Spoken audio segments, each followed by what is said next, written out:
اتنی خواہش ہوگی ہم تمہیں اتنی چھوٹ دے دیتے ہیں, لیس علیکم جناح لا جناح علیکم فیما عرضتم به من خطبۃ النساء, گول مول طریقے سے اشاروں سے نکاح کا پیغام بھیج سکتے ہو. یہ بیوہ عورت کی قدر تھی صحابہ کے دور میں, آج کنواریوں کی یہ قدر نہیں ہے معاشرے میں. کیوں؟ اس لیے کہ جب صحابہ نے 2 2 3 3 4 4 بیویاں رکھی تھیں تو عورت ملنا آسان کام نہیں تھا. کوئی عورت بیوہ ہوتی تھی, کنوارے اس کی طرف نکاح کا پیغام بھیجتے تھے کہ بھائی چلو ہمیں کنواری تو نہیں مل رہی, یہ بیوہ ہوئی ہے. تو صحابہ کو یہ خطرہ ہوتا تھا جیسے ہی عدت ختم ہوگی اتنے سارے پیغامات آئیں گے کہ ہم کیا ہو جائیں گے, ہمیں مسترد کر دیا جائے گا, ایک سے ایک رشتہ آئے گا. تو قرآن نے کہا اشارتاً پیغام دے سکتے ہو. کیا مطلب؟ جیسے بعض عورتوں کو نبی نے نکاح کا پیغام بھیجا صحابہ کے لیے. کیسے؟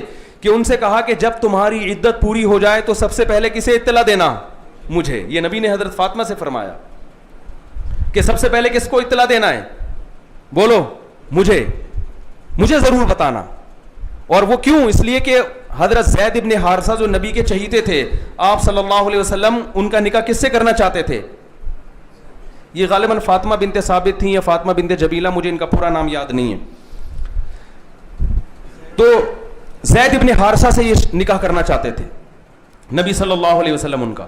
تو حضرت فاطمہ کہتی ہیں میں جب بیوہ ہوئی تو جیسے ہی میری عدت پوری ہوئی ہے عرب کے سرداروں کے پیغامات آنا شروع ہو گئے. ایک بیوہ عورت کی عدت پوری ہو رہی ہے اور پیغام کون بھیج رہا ہے؟ عرب کے بڑے بڑے سردار. لیکن مجھے نبی نے بتایا تھا کہ جیسے ہی عدت پوری ہو کس کو بتانا ہے؟ مجھے اطلاع دینی ہے. اطلاع دی. فرمایا کہ نبی نے اپنے منہ بولے بیٹے کے لیے مجھے نکاح کا پیغام دیا. آج ہمارے معاشرے میں کراچی اور لاہور میں تو تباہی پھیل چکی ہے. آپ کو بتا دوں بہت معاملہ, جس کے بیٹی پیدا ہو جائے وہ رونا شروع کر دیتا ہے. یہاں ابھی اتنی معاملات خراب نہیں ہیں لیکن ہو جائیں گے, آپ اس خوش فہمی میں نہ رہیں. وہاں تو میں نے خود روتے ہوئے دیکھا, اچھے پڑھے لکھے لوگوں کو بچی پیدا ہوئی, باپ بھی رو رہا ہے ماں بھی رو رہی ہے. تو یہ حالات یہاں بھی پیدا ہوں گے فیوچر میں. تو یہ سپلائی کے مقابلے میں کیا ہوگا؟ ڈیمانڈ. اس میں عورت کے لیے, لڑکی کے باپ کے لیے, اپنی بیٹی کے لیے اچھے رشتوں کا تلاش کرنا آسان ہو جائے. پھر اس کی مرضی, کنوارے کو دے, دوسری والے کو دے, وہ اس کی ہیڈک ہے, کیونکہ آپ کے ارادے سے تھوڑی ہو جائے گی. آپ نے میں سے ہر شخص نے ارادہ کہ میں 4 کروں گا, تو پیغام بھیج کے تو دیکھو آپ بولے گا بھائی کیا کیوں دوں؟ اس کو وہ جب دے گا جب مجبور ہوگا, یا آپ کے اندر کوئی بہت زیادہ کوالٹی ہوگی. تو اس میں فائدہ لڑکیوں کو ہے, مرد تو ذمہ داری میں پھنسے گا. فائدہ کس کو ہے؟ عورت کو فائدہ. اس کے لیے کفو میں رشتہ, اس کے ہم پلہ, اس کے ابھی جو ہو رہا ہے, ماسٹر لڑکیاں میٹرک پاس سے شادیاں کر رہی ہیں, مجبور ہیں وہ. پی ایچ ڈی لڑکیاں 8ویں سے بھاگے ہوئے سے, میں نے خود پڑھائے ہیں نکاح. ڈاکٹر لڑکی کا میں نے 8ویں سے بھاگے ہوئے سے پڑھایا ہے یا میٹرک سے بھاگے ہوئے سے. لیکن وہ لڑکی مجبور ہے, وہ اس کو کوئی انسان کا بچہ ہی نہیں مل رہا, کوئی ڈھنگ کا آدمی. اس نے کہا چلو یہ آدمی ہونا کافی ہے. لیکن پھر طلاقیں ہوں گی کہ نہیں ہوں گی؟ وہی ہوا تھوڑے دن میں اطلاع آ گئی کہ وہ اتنا نالائق آدمی تھا. ابے تیرے کو ڈاکٹر لڑکی مل گئی ہے تو اب شکر ادا کر اللہ کا. وہ کم بخت ذہن کا بھی ان پڑھ, وہ ہنی مون منانے اپنی بیگم کو لے کے جا رہا ہے بیگم کے خرچے پہ. یہاں سے ان کے اختلافات, بلکہ بیگم بھی نہیں, اس نے کہا آدھا خرچہ میرا, آدھا. بالکل انگریز سسٹم نا. وہاں گرل فرینڈ کو بھی اپنے خرچے پہ برگر نہیں کھلایا جاتا, گرل فرینڈ کو بھی. ہمارے یہاں تصور ہے کہ بیگم کے لیے, اور بیگم بھی نئی نویلی دلہن ہو, آپ 2 پیپسی لے کر آئے, دلہن کو دی آپ نے اور کہا اس کے پیسے دو, اسی وقت طلاق مانگے گی نہیں مانگے گی؟ کیا خیال ہے بھائی؟ تو وہ مجھے اس ڈاکٹر لڑکی نے فون کر کے بتایا کہ ہنی مون پہ ہم جا رہے ہیں, فرسٹ ٹائم, ایک تو یہ میٹرک پاس ہے, میں نے شادی کر لی. میں نے کہا چلو یار کوئی بات نہیں, میں ڈاکٹر ہوں, کوئی مسئلہ نہیں ہے. ہنی مون پہ آدھا خرچہ کہہ رہا ہے, کون کرے گا؟ تم, آدھا میں. میں نے کہا میں تو جوڑ کی بات کرتا تھا, میں نے کہا برداشت کرو برداشت کرو. وہ تھوڑے دنوں میں طلاق ہو گئی اس کو, اس نے خود ہی لی. بھائی حد ہوتی ہے برداشت. تو میرا خیال ہے پولیس بلوانے کی ضرورت نہیں ہے.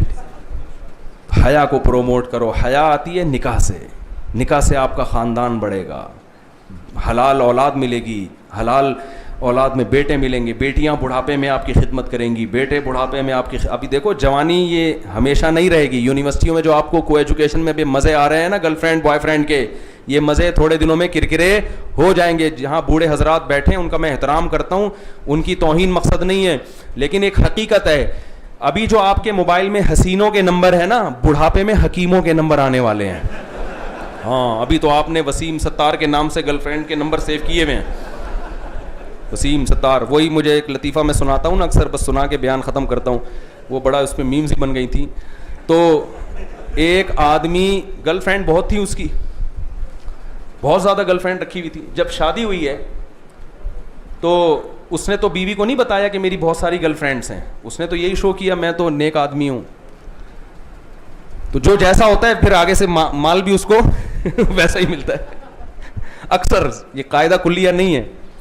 تو جب شادی ہوئی ہے, دلہن کے کمرے میں گیا تو اپنی دلہن سے کہتا ہے آج سے تم میری کائنات, تم ہی میری چاہت, تم ہی میری مسرت, تم ہی میری راحت, تم ہی میری فرحت.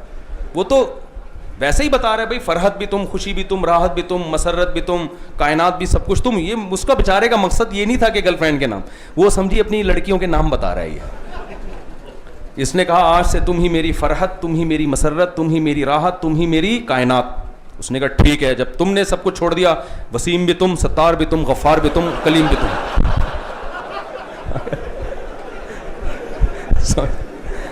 وسیم بھی تم, غفار بھی تم, ستار بھی تم اور کلیم بھی تم. وہ حیران سٹ پٹا گیا, یہ کیا ہو رہا ہے بھائی. تو بھائی یہ کلچر اچھا لگتا ہے؟ ہاں اچھا نہیں لگتا تو پھر جو کہہ رہے ہیں نا, میں اپنی بات تھوڑی کر رہا ہوں, میں تو اللہ رسول کی بات کر رہا ہوں, پھر اسی پہ آ جاؤ. اللہ ہمیں سمجھنے کی, عمل کرنے کی توفیق عطا فرمائے. وما علینا الا البلاغ.